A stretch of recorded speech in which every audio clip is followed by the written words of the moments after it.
They say airport runways are ruled by schedules, by clearance codes, by human hands. But that morning at Cascade Regional Airport, a golden retriever named Brisket brought everything to a halt. He didn't bark, he didn't growl, he simply walked slow, certain onto the tarmac, and stood in front of a plane staring at the cargo hold like it had whispered something only he could hear. Pilots called it a malfunction, supervisors called it a delay. But Officer Eldon Keats, the man who trained Brisket, saw something different in those golden eyes. Not defiance, not confusion, but warning. And when they finally opened that crate, they found something no scanner had caught, no system had flagged, something that never should have been there, and it all began with the quiet refusal of one dog. The wind was dry and high above the town of Whitbridge, Colorado. The sun broke through a ceiling of scattered cirrus clouds, painting long golden stripes across the Cascade Regional Airport tarmac. It was early March, that odd seasonal threshold where winter hasn't quite left and spring is only beginning to stir. The air smelled faintly of jet fuel and thawing concrete. Despite the crispness in the wind, there was a quiet hum of routine safety cones, a lined ground crew, barking orders, passengers wheeling luggage in steady lines. Everything moved on time. Everything was scheduled. Everything until Brisket stepped onto the runway. Brisket was a golden retriever of unusually calm temperament and near-flawless training.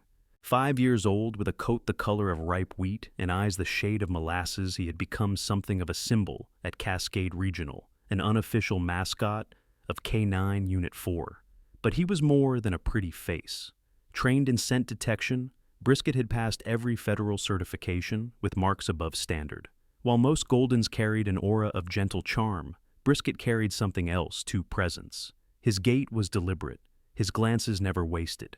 There was always a kind of listening silence about him, as if he was tuned to a frequency no human could quite detect. His handler, Officer Eldon Keats, was already halfway through his shift when it happened.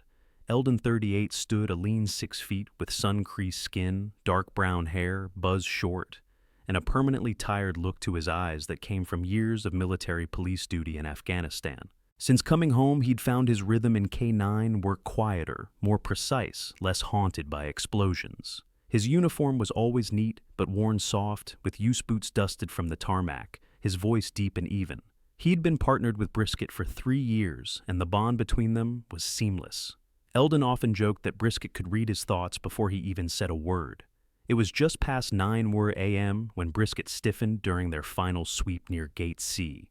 A low plane roar echoed across the runway as CR-248, a mid-sized commercial flight bound for Seattle, began its taxi roll. Eldon felt the subtle shift before he even looked. Brisket's ears pricked, his tail stiffened. Then, without bark or command, the Golden broke into a steady sprint toward the plane.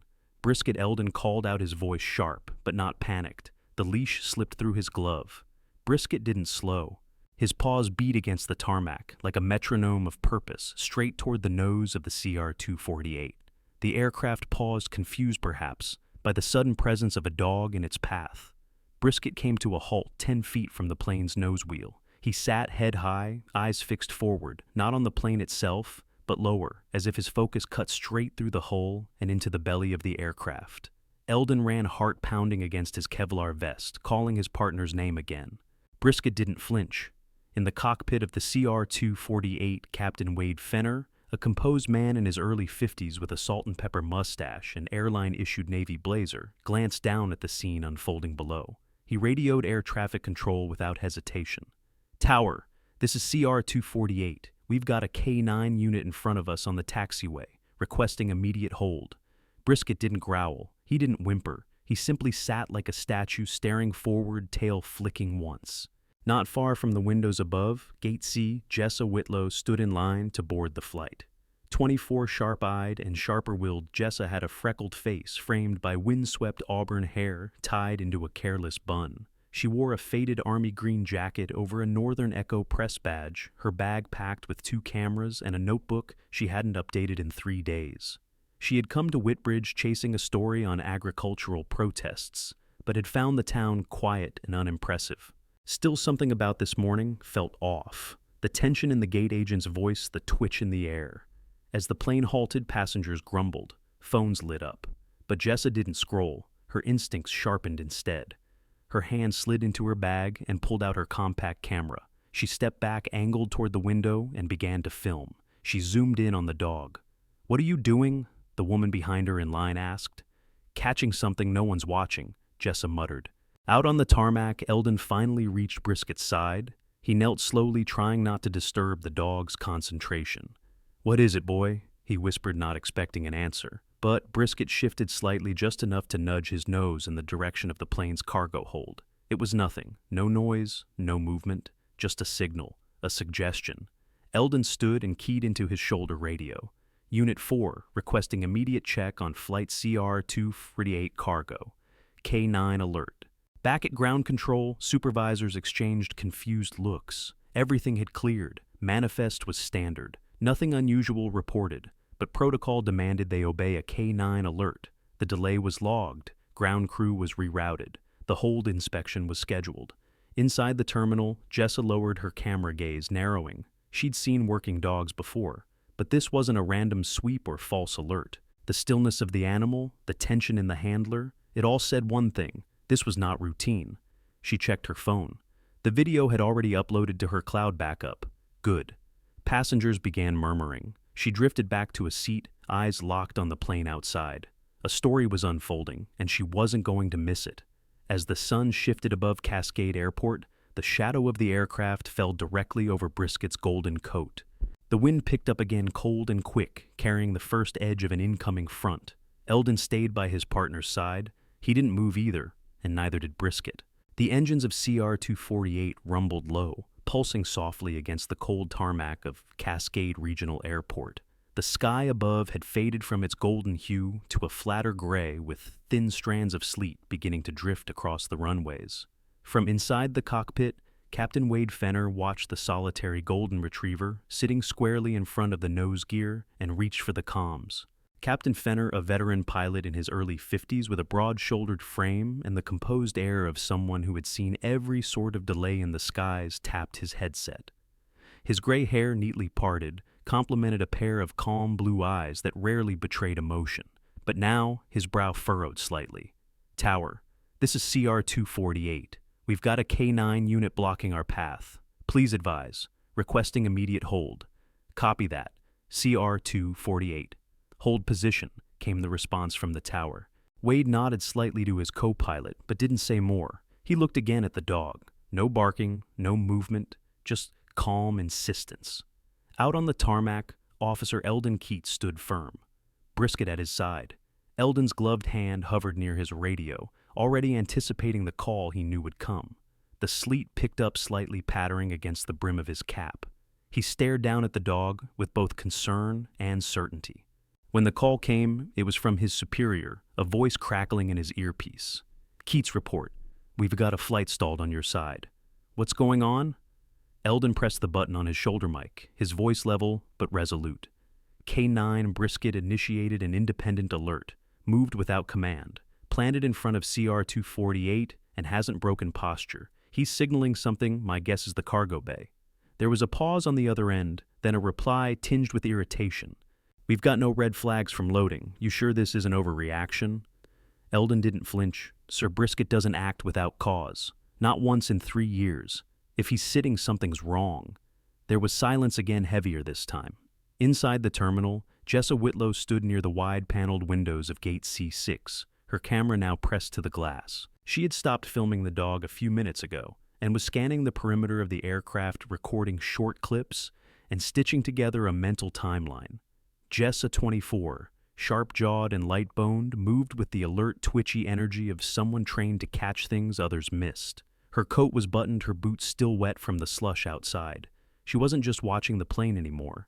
Something had caught her eye. Farther down near the rear loading zone, between the edge of the jet bridge and the bulk storage units, a ground technician medium build.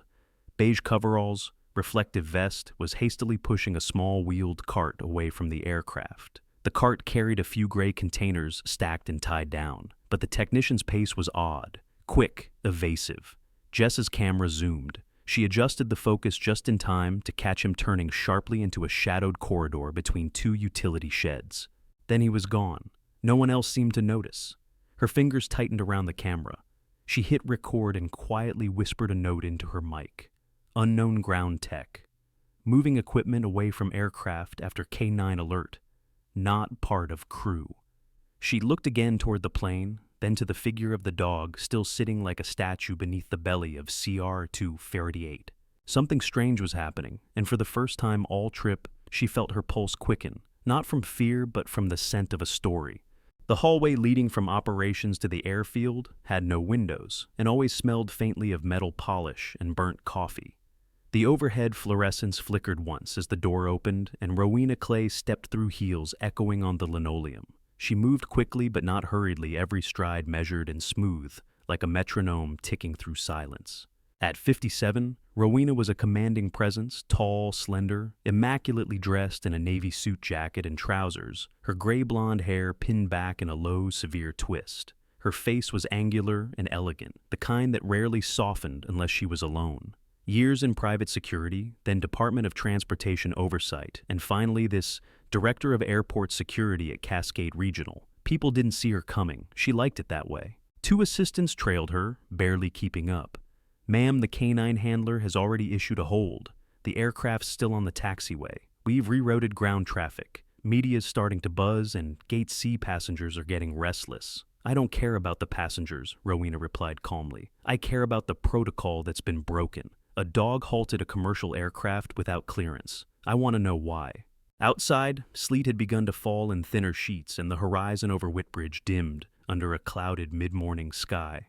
The tarmac was slick and reflective, mirroring the stationary CR-248, and the figure of the golden dog still sitting like a sentinel in front of the plane's nose. Brisket hadn't moved. As Rowena approached, Eldon Keats straightened up from his crouch beside Brisket. She hadn't seen him in nearly 6 months, not since the airport's annual internal review. He looked the same, weathered quiet eyes, tired but focused. She respected him. That didn't mean she'd liked being called out onto the field. "Officer Keats," she said, voice even. "Tell me this wasn't a stunt." Eldon nodded to the dog. He moved without command, sat locked on the cargo hold. "I've never seen him like this." Rowena narrowed her eyes. "You realize how this looks? We've grounded a flight full of passengers because of one dog's instincts." "Instincts that haven't failed in 3 years," he replied. Rowena sighed and looked down at Brisket. The dog didn't seem to notice her.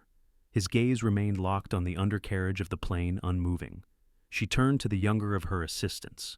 "Get me his handler file, full record performance history alert ratios, and cross-reference with FAA behavioral profiles." The assistant nodded and stepped away. "While you're at it," Eldon said quietly, "get Brisket's detection certification, level 6 composite scent recognition. He's trained for more than just gunpowder and narcotics." Rowena folded her arms. "What do you think he's alerting to?" "Then I don't know yet," Eldon said, "but he thinks it's dangerous." Her eyes flicked once more to the crate-laden cargo hold. For a moment her cold resolve cracked, not from fear, but recognition. She'd seen a similar alert in Dallas. A K9 refused to enter a hangar. Turned out the hangar had been storing experimental components for a military contractor unsanctioned. It had been buried, of course. The press never saw it, but she had, and she'd filed it away in the back of her mind under things no one was supposed to talk about. She looked back at Eldon, then at Brisket. "Open the hold," she said. "I want everything unloaded, carefully." Meanwhile, inside the gate terminal, Jessa Whitlow sat cross-legged on the floor near the power outlet, her back pressed against the wall. Her laptop screen glowed in her face as her fingers tapped furiously. She had trimmed the video down to 90 seconds, tight, clean, and dramatic, the Golden Dog stopping a jetliner, the ground crew freezing in confusion, and the moment the technician disappeared from the corner of the frame. She uploaded the clip to her station's private server and attached a note to her editor Carla. Possible security breach. Animal alert, halt CR-248. Suspicious ground activity recorded. Video attached. Following up on site. Need go ahead to dig. Carla's reply came 5 minutes later. Jessa, not enough to run. No confirmation from airport, no official statement, no names. Video alone doesn't prove breach. We need more than a dog looking spooky. Call me when you have something solid. Jessa stared at the screen for a long second. Then she shut the laptop. She stood, zipped her bag, and slipped her press badge into her pocket. "If they won't follow it," she whispered, "I will." Back on the tarmac, The cargo bay of CR-248 yawned open. Crates were being wheeled out one by one onto the slick runway. Rowena stood back, arms crossed, watching each container, as if they were pieces of a puzzle she hadn't yet been told she was solving. Brisket stood the moment a particular crate appeared, square metallic gray, with no external damage or markings beyond a barcode and a routing label. He didn't growl, he didn't bark, but he began to walk slow, methodical, until he reached the side of the container, sat down again, and tilted his head, eyes locked, tail still. Rowena looked over at Eldon. That's it, he said. She said nothing for a moment. Then she turned to her assistant, who had returned holding a black tablet. Run it. Source contents, approval logs. Where did it come from, and who signed off? The assistant hesitated. It's marked Specialty Electronic Assemblies. Originating warehouse listed as Red March Fulfillment Tucson Division. Red March Rowena repeated slowly. Why does that name sound familiar? Private contractor. Defense adjacent, mostly classified. But they move a lot of tech components through civilian airports. Rowena's jaw tensed. Pull the entire flight manifest. I want to see every cargo item logged by weight and timestamp. If that crate wasn't scanned in through primary routing. Eldon finished the sentence for her. Then someone put it there without clearance. Rowena exhaled slowly. The wind tugged at her coat, and she turned away from the crate. Have it isolated. No one touches it until we get Homeland involved. And the passengers, Eldon asked. Still grounded, she said. But let's keep that to a mechanical delay for now. Brisket didn't move. The container sat in the center of the hangar, like a question no one wanted to answer. It was square, clean, anonymous. Gray composite walls, barcode labels, perfectly intact weight logs consistent with the manifest.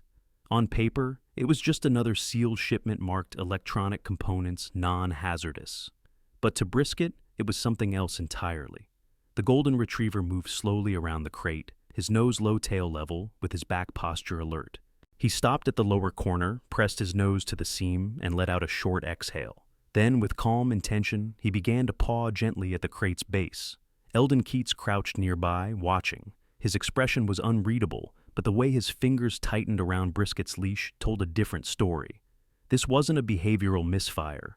Brisket had picked something up, something even the TSA's state-of-the-art scanners hadn't detected. Whatever it wasn't normal. Rowena Clay stood behind them, with her arms folded silent. Her sharp-featured face betrayed no emotion, but her eyes didn't leave Brisket. Her tailored coat was still damp from the sleet outside. She had seen dogs make mistakes before false alerts caused by fatigue, distraction, or noise pollution. But this wasn't one of them. She didn't speak as Eldon pulled out his phone. He scrolled past dozens of outdated contacts and stopped at a name he hadn't seen in 4 years, Rhett Donnelly. Eldon tapped the number. The phone rang 3 times before it was answered by a voice as rough and dry as sandpaper.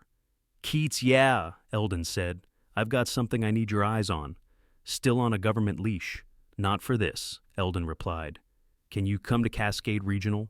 It's urgent.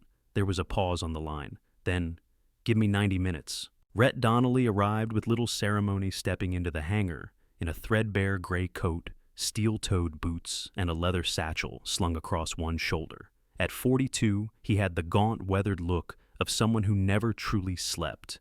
A wiry frame, dark brown hair peppered with early gray, and wire-rimmed glasses that sat slightly crooked on his nose. He had once been one of the top materials engineers at a defense lab in Colorado Springs, until he exposed a classified neural signal research program being pushed into unauthorized production. They hadn't jailed him, but they'd made sure he'd never work in government again. He approached the crate without hesitation. Electronic components, he said, tilting his head. That's cute. Rowena gave him a curt nod. And you are just a friend, Rhett replied without looking at her. Let's see what they're hiding. He didn't touch the crate. Instead, he knelt, pulled a small handheld scanner from his bag, and began a slow sweep. The screen pulsed and flashed with lines of data. He circled the box, checked each seam, then paused. Well, he muttered, standing slowly. This is something. Talk, Eldon said. This crate is lined with a high-density nanopolymer laminate. It reflects thermal, acoustic, and electromagnetic signatures. It's meant to fool surface scans by projecting an expected signature like harmless electronics. Rowena frowned. You're saying it lies, I'm saying it pretends. Think of it as digital camouflage, a perfect shell. Brisket scratched again at the same lower seam. What kind of cargo would need this level of concealment? Rowena asked. Rhett hesitated, then said quietly, neural interface hardware.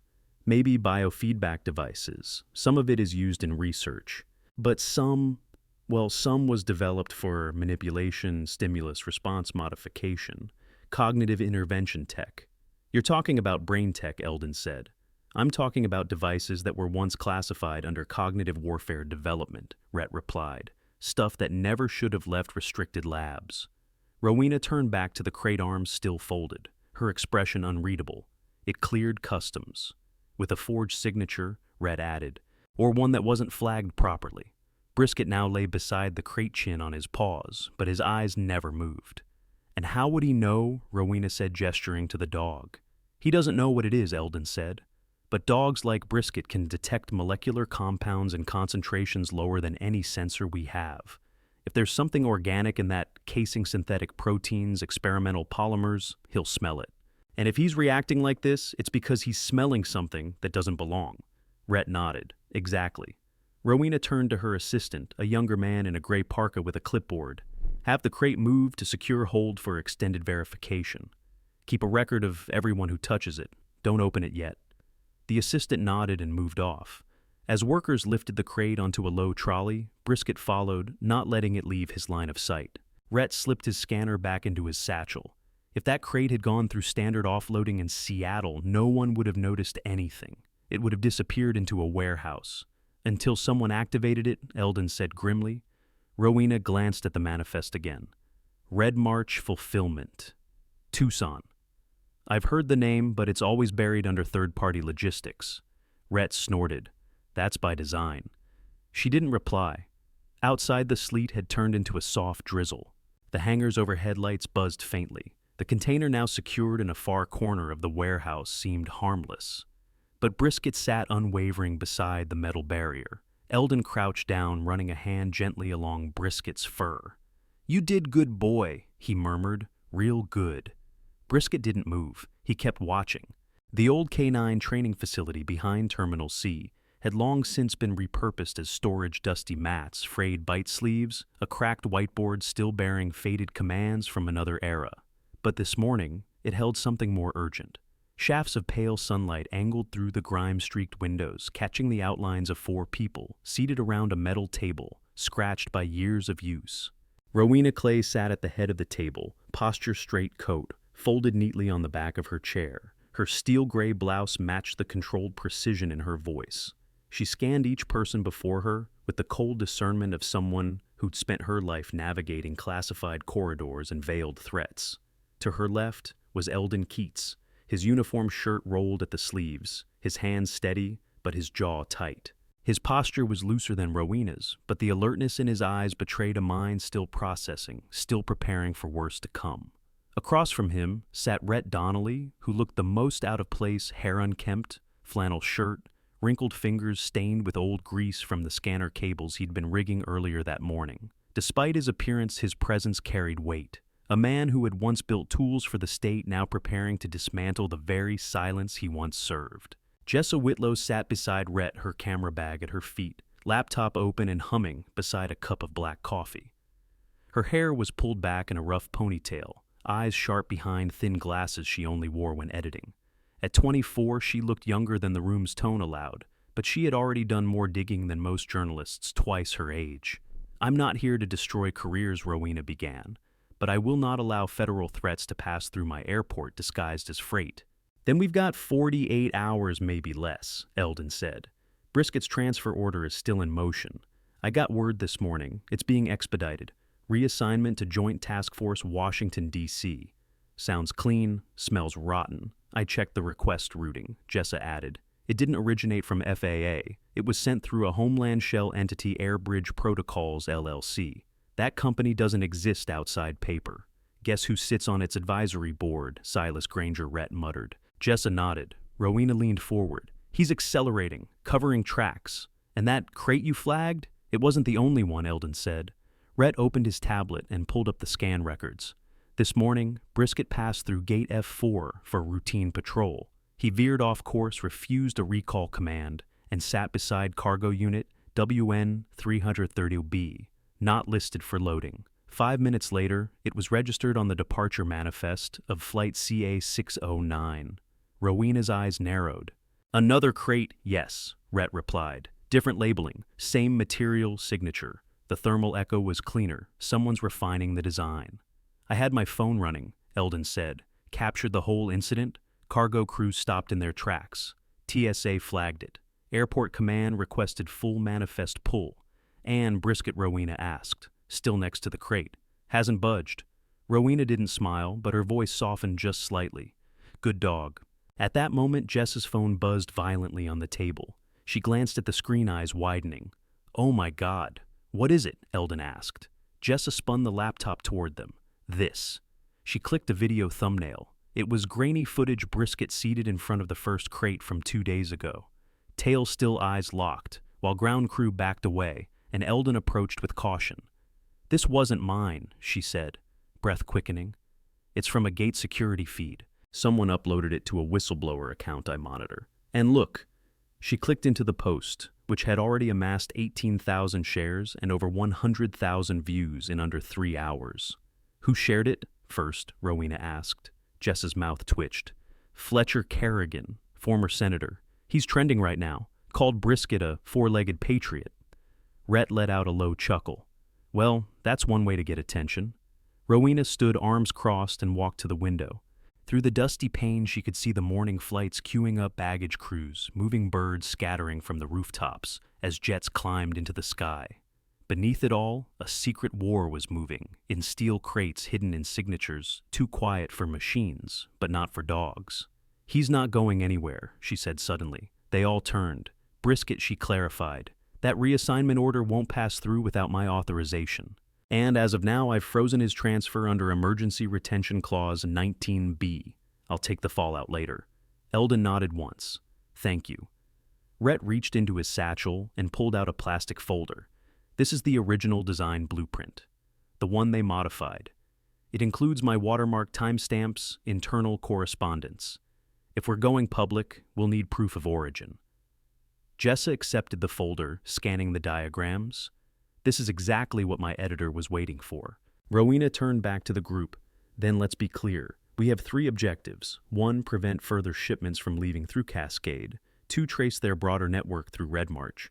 3, prepare a full report for oversight agencies, and if they drag their feet, we go to the press." Jessa raised an eyebrow. "You're really okay with going public?" Rowena's face was unreadable. "If the system won't clean itself, sometimes you have to break the glass." Brisket barked once outside the door tail, swishing softly against the floor. As they stood and began to gather their files and devices, Rowena reached for her coat. Her gaze lingered for a moment on the old whiteboard near the window, its faint lettering still spelling focus. "Trust the nose." A training motto from years ago, left behind like chalk in fading sun. She turned to the group. "Let's move."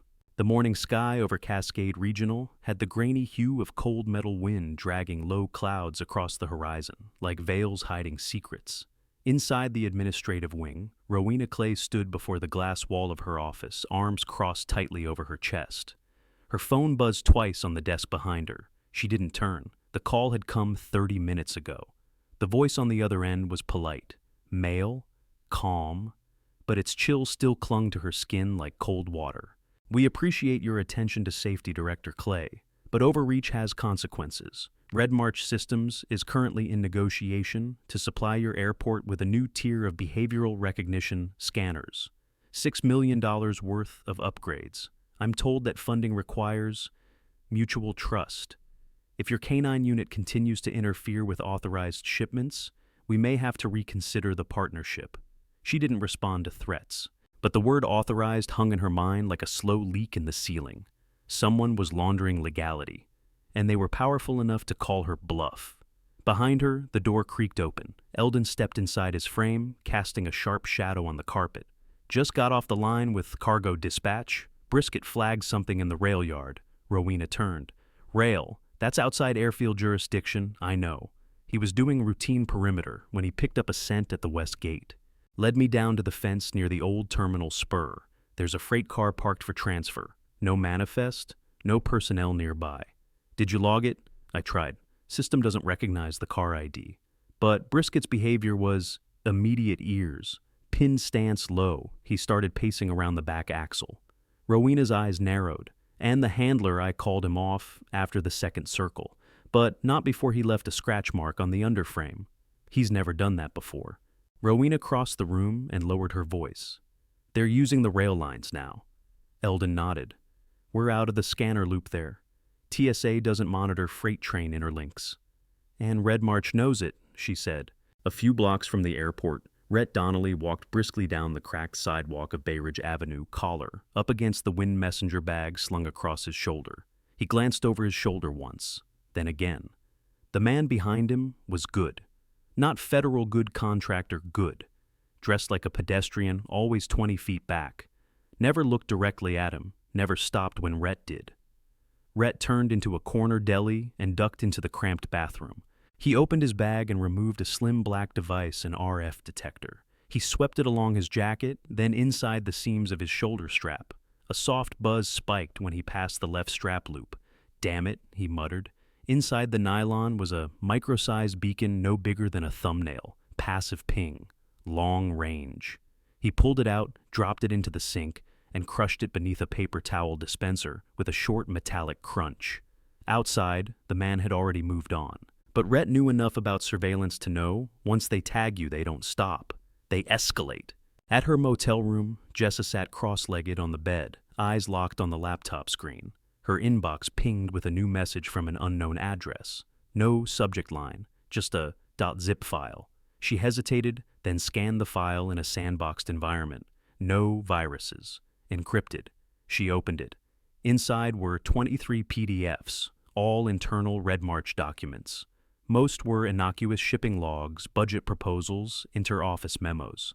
But one folder stood out, clearance exemptions, OSH, Q4 lateral. Inside were 2 scanned letters, both bearing the signature of a federal logistics supervisor, and both listing the same phrase at the bottom, cleared for alternate routing under Program 17B, cognitive research allotments. Then came the real prize, a purchase order receipt labeled consulting fee disbursement. Vendor G. Calderon. Jessa's eyes widened. She recognized the name. He was an ethics officer at the National Freight Commission, currently under investigation for unreported assets. The payment listed was $147,000, labeled simply as expedited oversight clearance, a bribe. She exhaled and leaned back. Well, you bastards left a paper trail. By noon, the team reconvened in the old K9 training shed. Rowena stood beside a makeshift whiteboard filled with post-it notes and scribbled names. Rhett, still tense from the morning's tale, paced near the crates in the back. Eldon sat beside Brisket, who remained unusually alert, sniffing the seams of a duffel bag brought in from the rail yard incident. Jessa strode in, last waving a flash drive. Got something. Big. Documents proving Red March bribed federal clearance reviewers to skip inspection protocols. Rhett stopped pacing. Hard proof, scans, receipts, routing orders. It's all there. And names. Rowena raised an eyebrow. You verified authenticity. I ran checks on metadata, watermarks, internal syntax. Whoever sent this knows what they're doing. Rowena looked at the board. Then we hit them from both sides. You and Eldon prepare a full incident report for the railcar discovery. Rhett start compiling technical comparisons. Highlight exactly how they weaponized your design. Jessa. I want a full expose ready. If we get shut down, we leak it one document at a time. Outside, the sky darkened as storm clouds gathered. The first drops of rain struck the window pane like a silent warning. Brisket barked once, sharp and clear, a signal. The air over Cascade Regional that morning was unusually still. For a city often painted in sleet and wind, the calm was almost theatrical. The runways gleamed with dew catching the low gold of a rising sun. A hush had settled over the terminal, a quiet anticipation as though the airport itself were holding its breath. Inside the federal district courthouse, a different kind of tension swirled. Rowena Clay stood at the center of a stark wood-paneled hearing chamber, shoulders square, eyes sharp. Dressed in a tailored charcoal suit with silver trim along the cuffs, she looked like a blade honed to precision. Her voice was clear, deliberate, and unwavering as she addressed the panel of oversight officials. Behind her, on a mounted screen, rotated documents. Red March invoices, transport, manifests, the bribery receipt Jessa had decrypted, and side-by-side overlays of Rhett's original schematics against Red March's modified composite shell. This, Rowena said, tapping the pointer against one image is not an accident. It is a calculated subversion of national safety protocols carried out under the cover of corporate partnerships and technical complexity most agencies aren't trained to detect. Silence held. Then one of the panelists leaned forward, a woman with a high chignon and a nameplate that read Federal Procurement Oversight, L. Kennedy. Ms. Clay, she said slowly, you're accusing Red March Systems of knowingly distributing illegal neural interface materials through domestic transport lanes under the guise of security infrastructure. Rowena's response was calm. Yes, with intent and with systemic help. The room murmured. Rowena continued. Had it not been for a 5-year-old golden retriever named Brisket and the instincts of a small group of officers and citizens, these devices would have passed freely into federal and civilian institutions. In the gallery, Eldon sat in uniform, eyes fixed on Rowena, his hands folded tightly in his lap. Next to him, Brisket sat tall and calm, a red K9 vest fastened across his broad chest. His golden fur shimmered in the overhead lights, his dark eyes reflecting the tension in the room, but his posture never wavered. Rhett Donnelly sat just behind them, clean-shaven for the first time in months, wearing a navy blue blazer that didn't quite fit his narrow shoulders. On his lap, a leather folder stuffed with diagrams and handwritten notes. And beside him, Jessa, still in jeans but with her press credentials clipped neatly to her collar. Her phone was off for once. Today wasn't for reporting. It was for watching justice take its first breath. Later that afternoon, news broke across the country. Silas Granger, CEO of Red March Systems, arrested on the federal charges. Neural interface scandal exposed by Airport K9, Senate to review. Transportation. Oversight policy.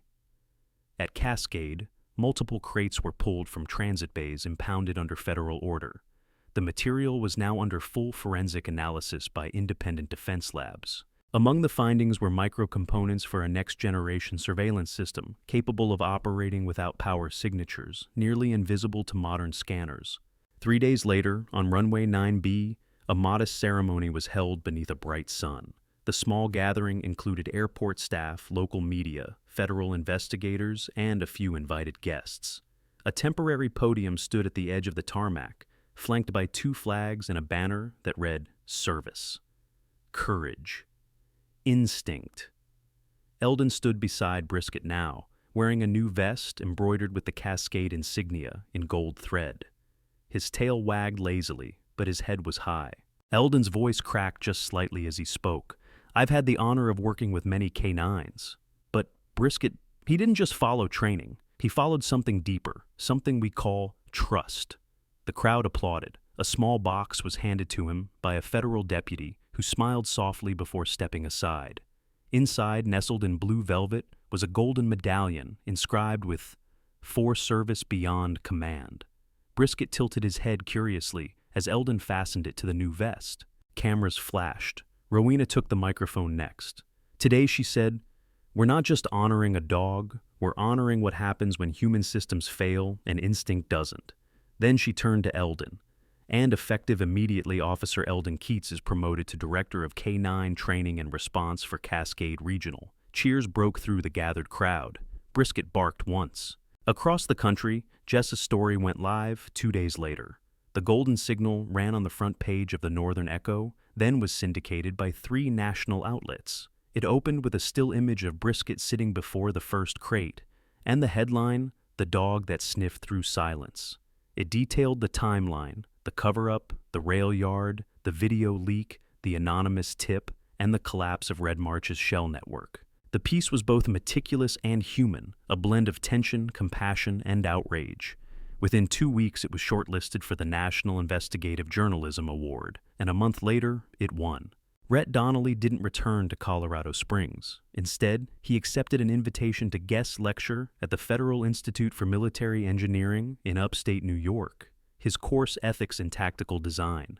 He trimmed his beard, bought a new pair of glasses, and taught with the same furious honesty that had nearly ended his life's work. This time, though, the room listened.